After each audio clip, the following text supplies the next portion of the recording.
What is going on, everybody? It's been a long time since I've done a video. Not going to get into the whys in this video. We'll do that later date. But did think what better time to get back into to upload and get into YouTube than start off of a new year? And what better way to do that than a game of the year video? So if you've been around my channel long enough, you know I always do these kind of videos where I do a top 5 or a top 10 for like best games of the year, with number 1 being my game of the year, and also do videos for like, you know, most disappointing game or worst game of the year, or most anticipated games in game of the year, games of the upcoming year. So I may still get into the rest of those, but for this video, I just wanted to do a singular one game instead of doing 5 games or 10 games. Also, before we get into this video, follow me on Twitch. Even though I've taken a break from YouTube, I haven't taken a break from Twitch. I stream Monday through Thursday from 3 p.m. Eastern to 8 p.m. Eastern. Been on that Twitch grind for a very long time. So if you enjoy the content here on YouTube and you're not following me on Twitch, follow me on Twitch. If you already follow me on Twitch, GG's, homie. Now, with all that out the way, let's get into today. 2020 was a year that was filled with surprising enjoyments, controversy, delays, and disappointments. The game I was looking forward to the most, Halo Infinite, was delayed until fall 2021. Many of the major 2020 releases weren't, all that interesting to me, so I was kind of, left with a void, an emptiness where it's like, you know what, I don't really have a lot to do for new releases for 2020. I spent a lot of 2020 playing games from previous years as well as playing remakes. It wasn't until April of 2020 where I actually played a game I was super hyped for, Resident Evil 3. Which, to be honest, is in my top 5 best games of 2020. Another game that was released in 2020 was, that's also my top 5, is Mortal Shell. Which, I had planned to do a video on Mortal Shell and I never got around to it.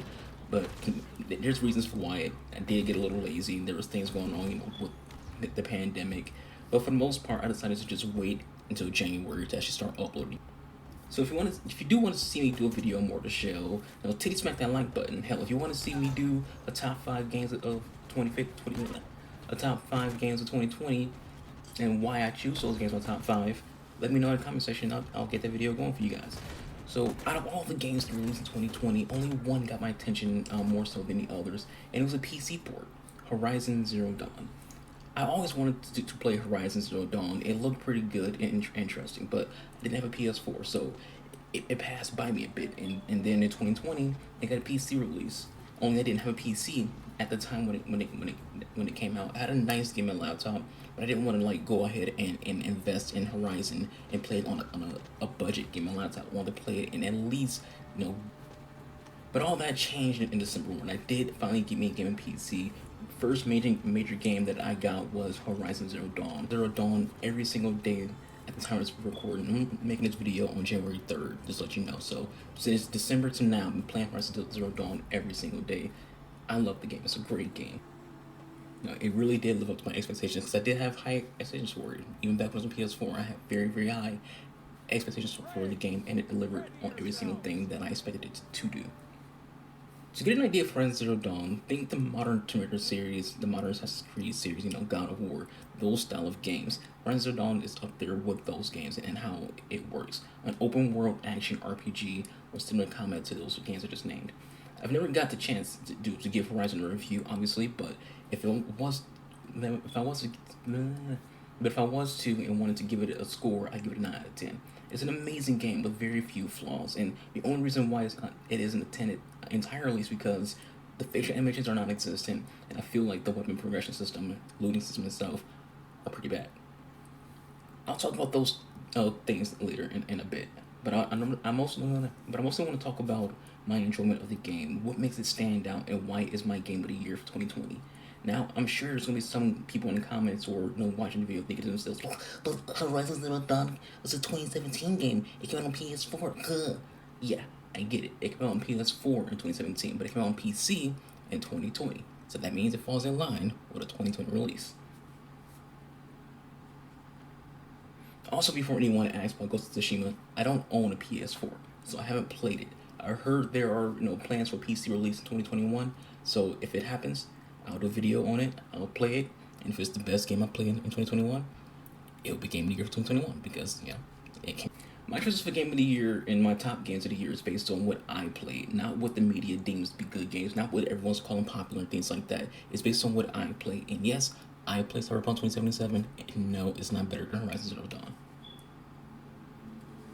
Anyways, Horizon Zero Dawn is a game I'm glad I was able to experience on PC. Not to sound like one of those PC elitists, but this is the best way to play the game. Its visuals on PC blows PS4 out the water, and in an outright beautiful game with an amazing atmosphere, really good skybox, and is all. And this is all while running the game on medium settings because I have a 980 Ti. Don't judge me. Y'all know there's a pandemic going on right now, and people are scalping fucking graphic cards, so they're hard to come by. So don't judge my lack of having a 2080 or 30. What I have a 980 Ti. It's getting by playing the game. I did try the game on high settings, and what a beautiful game. Even on medium is freaking astonishing, but even on high, fucking great. And I wish I did have a better graphics card so I could try it out, at 4K ultra settings, because I just can't imagine how good this game looks. I'll probably like throw in a freaking video of a trailer that has it 4K and ultra just so you guys can see how astonishing the game is.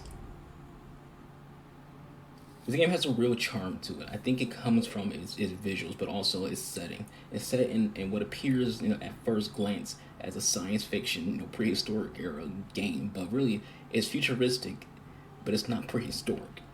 It's seemingly there was some kind of technological collapse from what I've gathered. I haven't beaten the game yet, but seemingly there's some kind of technological collapse because there's cars, there's skyscrapers, there's buildings, there's all these things that point to a modern time period in a world, but they're back into using bows and spears and whatnot. Its combat, as I've mentioned before, is very similar to that of Tomb Raider, Assassin's Creed, God of War, etc. But there are things that set it apart from the rest. Attention to detail is what matters, and it might seem like a small thing for some, but there are things with the weapons that stand out for me. Aloy, which by the way is a dumb name, carries her arrows in a side quiver. 99% of video games that contain a bow as a weapon, the arrows are always carried in a back quiver. Aloy carries them in a side quiver, which is not only good looking, but it's practical for her style of combat, as well as, in my opinion, the best way for a quiver to be held on body. I myself, I own a hip quiver and a back quiver that can be, moved to the side using the side quiver, but I don't need to put it on my side because I already have a hip quiver. Anyways, I digress. Hip and side quivers are the best. Hip and side quivers are best for speed shooting, mounted archery, and comfort in general. In this game, you're mounted a lot, so you're going to want to have a side quiver so while you're mounted, you're getting to your arrows fairly quickly, and you're taking your shots off.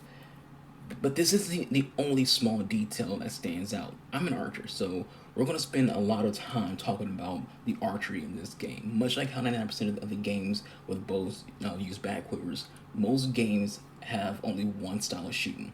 It's like Assassin's Creed and Tomb Raider, the main character does two-finger draw, which is fine. It's not inaccurate or anything. I'm not going to complain about two-finger draw.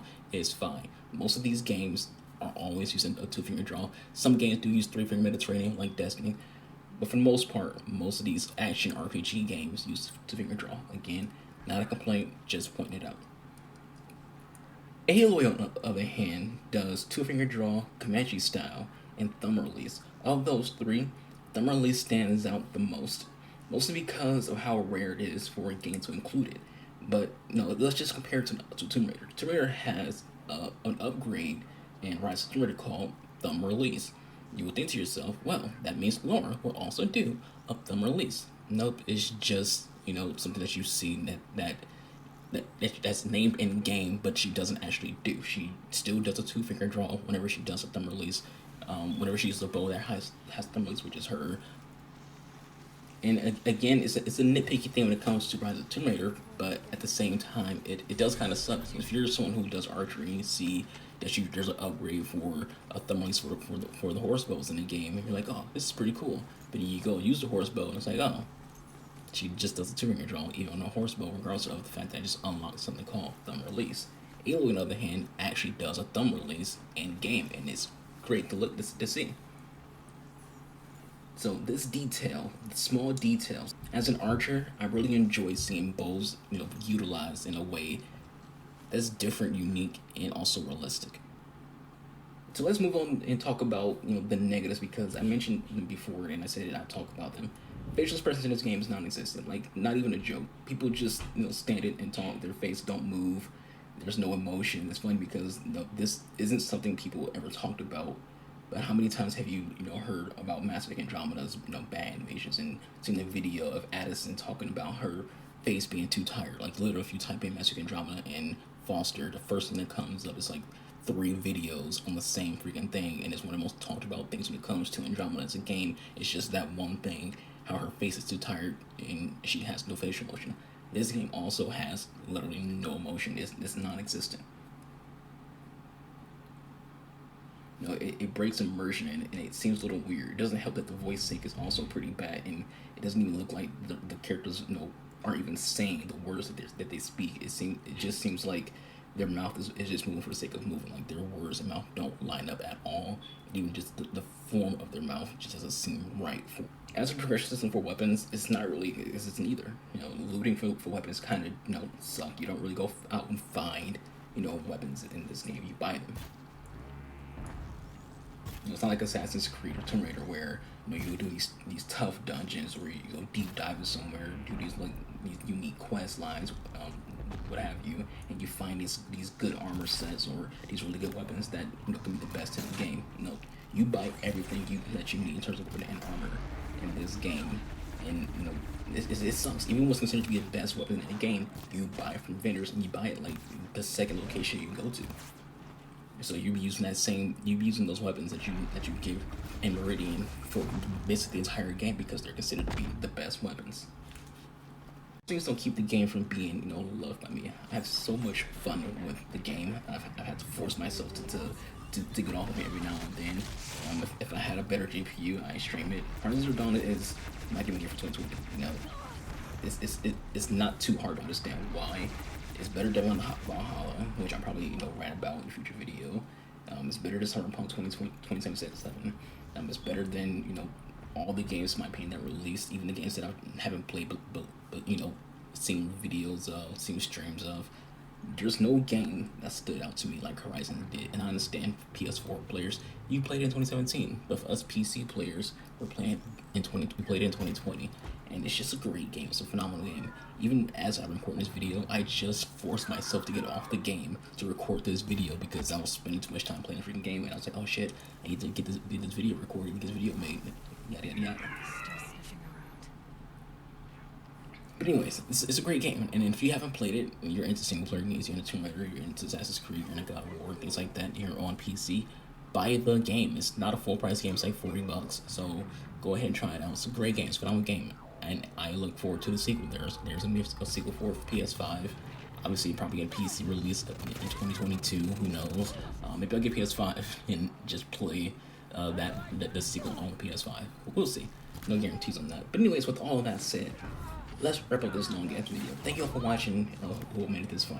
I'll try to upload more often, but home things limit my chances to upload. You all understand. You've heard all the excuses when it comes to COVID and things like that. Follow me on Twitch if you want to catch me. My content on a daily basis. I stream on Twitch every single day between Monday and Thursday, not weekends and not Fridays. But again, with all that said, I've been your boy, the underscore talent, the Archangel, the biblical beast, the gaming messiah. Goodbye, good night.